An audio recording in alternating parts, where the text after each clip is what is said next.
जिसके अंतःकरण में पाप है उसमें ये लक्षण पाए जाते हैं। ये 10 लक्षण जिसके अंतःकरण में हो तो अंतःकरण पापी है। इन लक्षणों का अगर अपने अंदर एक का भी स्थान हो तो नाम जप के प्रभाव से उसको हटा दो, नहीं वो पाप कर्म करवाता रहेगा। पहला, चोरी। किसी की भी चोरी, बहुत प्रकार की चोरी होती है। किसी और महापुरुष की बात छाप अपनी लगा के चोरी हो गई। भागवतिक सिद्धांतों में भी किसी और महापुरुष की बात है और छाप अपनी लगा दी, बात अपनी लगा दी तो चोरी हो गई। जिसकी बात है उसी का नाम लेके बोलो कि पूज्यपाद अमुक महापुरुष ने ऐसे वचन बोले, अपनी छाप नहीं लगानी, चाहे वो पद हो चाहे उनकी शब्दावली हो, उन महापुरुष ने ऐसा कहा। चोरी, दूसरे की वस्तु का, दूसरे के अस्तित्व का अपहरण करना चोरी कहलाता है।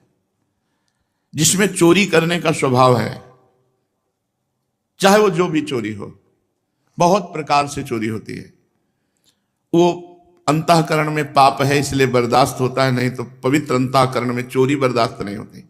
किसी को चोरी नहीं कर सकता।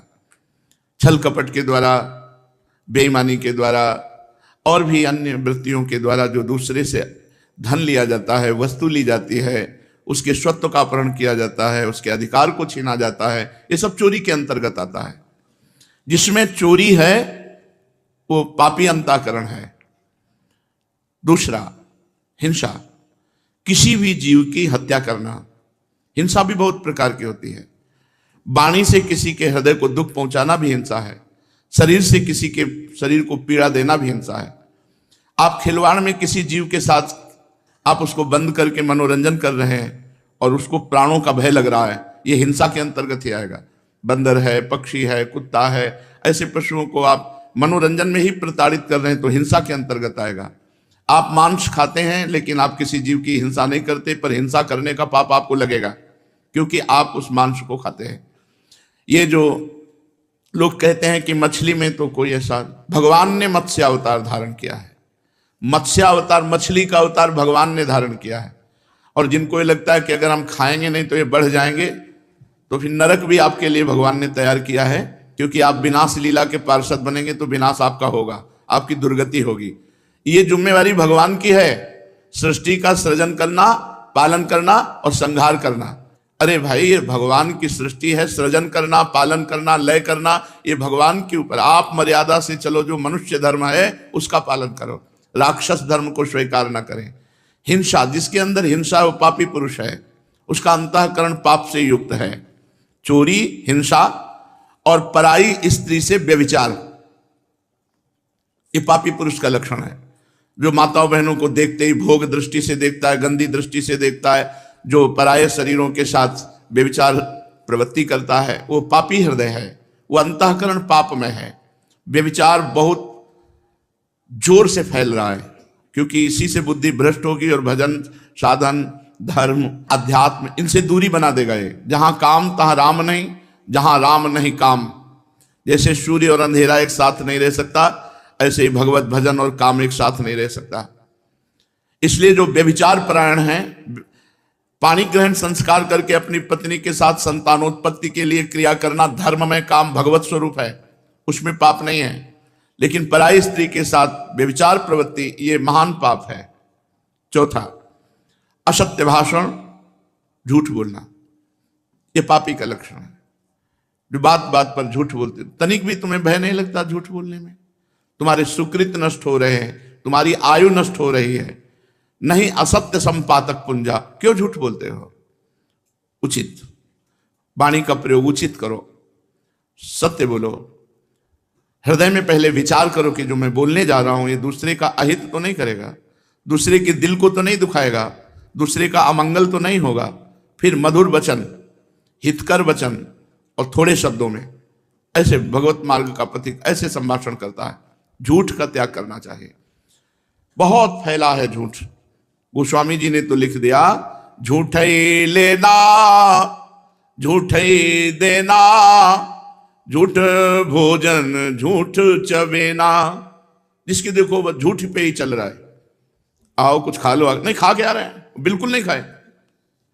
झूठ बोलने का एक ऐसा बात को सजा करके बोले, झूठ बोलकर देखो हम निकल गए। कहां से निकल गए तुम? माया ने फंसा लिया, निकल कहां से गए? तुम्हारे पाप एकत्रित हो रहे, तुमने पाप किया, झूठ बोला। पर आज कलिकाल का इतना प्रचंड तांडव है कि कोई ये समझ ही नहीं रहा कि व्यभिचार पाप है, झूठ बोलना पाप है, हिंसा करना, मांस खाना ये पाप है, चोरी करना पाप है, ये समझ ही नहीं रहा। खुले मार्ग में एक महिला जा रही थी, ऐसे जंजीर तोड़ करके गिरा और लोग देख रहे हैं, मतलब लोग ऐसे देख रहे, कोई वीडियो बना रहा है, कोई देख रहा है, ऐसा लगता है इन लोगों की आंखों का पानी मर गया है, इनमें मनुष्यत्व ही नहीं रह गया है। अरे मनुष्यत्व हो तो अपने प्राणों की बाजी लगाकर रक्षा करनी चाहिए। परहित लाग तजय जो देही, संतत संत प्रशंसा तेही। ये ऐसी कायरता, ऐसा पौरुषत्वहीनता आ रही है कि एक आदमी को 4 आदमी मिलकर के परेशान कर रहे हैं, कोई बोलने वाला नहीं, कोई बोलने वाला, और मनोरंजन और वीडियो बना लेंगे, उसको बचाने की चेष्टा नहीं की जाएगी। एक आदमी का एक्सीडेंट हुआ पड़ा है, आदमी कार से निकलता है, खिड़की खोली, वीडियो बनाया, चल दिया।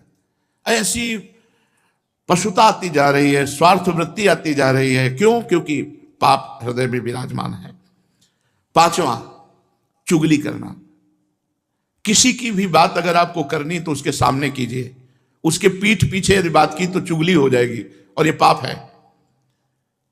किसी की भी बात करनी तो उसके सामने कीजिए और उसको संबोधन कीजिए, आपने ऐसा किया, आप इसको सुधारिए, तो वो तो हितकर बात हो जाएगी। लेकिन उसके पीछे चले जाने के बाद जब उसकी बात होती है, उसे चुगली कहते हैं और वो पाप होती है। प्रायः ये भी हम पाप नहीं समझते हैं, जहां वो गया देखा गए, बस उसके पीछे उसकी बात निंदा करने लगे, उसकी बात करने लगे, वो चुगली होती है। यही सब भजन को न करने देते हैं, न बढ़ाने देते हैं, न पचाने देते हैं। यही पाप प्रवृत्तियां जिनको हम सावधानी से त्याग नहीं पाते, ये हमारे भजन को क्षीण करती रहती है। 6वां, पराये अधिकार को अपने में लेने की चेष्टा। किसी की जमीन, किसी की वस्तु, किसी की बहुत चालबाजियां। क्या करोगे? मर जाओगे यार, ये सब बांध के ले जाओगे, खोपड़ी में बांध के, खोपड़ी भी यही फोड़ दी जाएगी तुम्हारी। एक कपाल क्रिया होती है, वो उसमें श्मशान में होती है, जलती हुई लुखाठी से सर को फोड़ा जाता है। तुम जिंदगी भर खोपड़ी लगाते रहे संसार में, तुम्हारी खोपड़ी फोड़ी जाएगी, अंतिम में खोपड़ी भी फोड़ दी जाती है। जैसे मंदिर में खेती लगी है, जमीन लगी है, उसका अन्न धन आप स्वयं अपने प्रयोग में करें, बुजुर्गों ने लगा दिया, इसके बाद आपने अधिकार में अपने ले लिया, ये सब पाप का लक्षण है। कभी किसी की इंच भर जमीन, 1 रुपया, 1 दाना भी लेने की कोशिश मत करो, तो आनंदित रहोगे।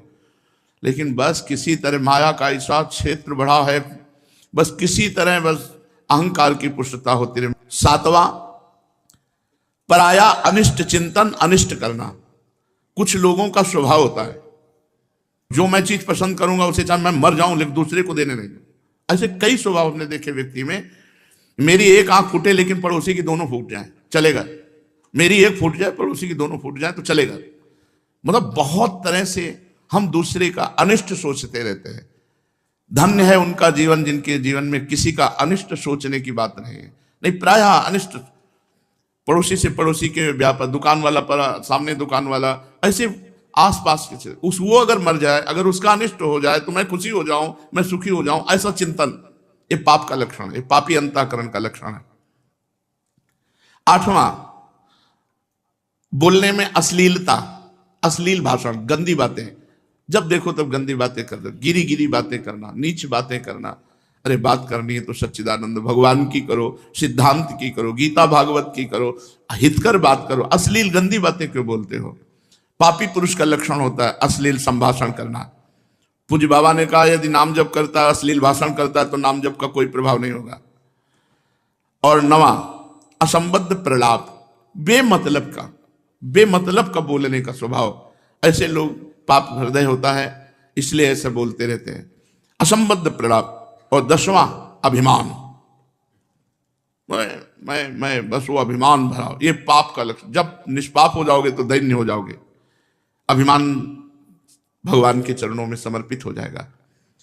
चोरी, हिंसा, व्यभिचार, झूठ, चुगली, परधन की इच्छा, पराया अनिष्ट चिंतन और अश्लील भाषण, असंबद्ध प्रलाप और देहाभिमान, ये 10 लक्षण पापी में पाए जाते हैं। अगर इनमें से एक भी है तो हटा देना चाहिए, नहीं भजन में बाधा पहुंच जाएगी।